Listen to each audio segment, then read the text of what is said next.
இந்த ஊரில் வந்து என்ன ஃபேமஸ்னால் வந்து முந்திரி தான். முந்திரி மரம் தான் அதிகமாக இருக்குது.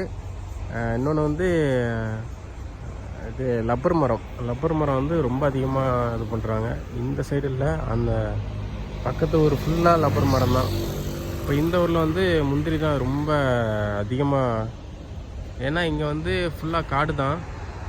இது வந்து டவுன் ஏரியாவில் ரொம்ப வில்லேஜு. இதில் வந்து அதிகமாக ஒரு ஊருக்கே ஒரு 10-20 வீடு தான் இருக்கும் போல். அந்தளவுக்கு ரொம்ப கம்மியாக தான் இருக்குது. காட்டுக்குள்ளே தான் வீட்டே கட்டி வச்சுருக்காங்க. சில வீட்டை காட்டுற பாருங்க, ஃபுல்லாக காடு. இப்போ உள்ளரி கூட அங்கே அங்கே கல்லெல்லாம் தெரியுதா, அது கூட ஃபுல்லாக வீடு கட்டுறாங்க. அது கூட ஃபுல்லாக காடு தான். காட்டுக்குள்ளே தான் வீட்டே கட்டுறாங்க. பயப்பட மாட்டாங்க இங்கெல்லாம். அதிகமாக காட்டில் தான் வீடே இருக்கும்.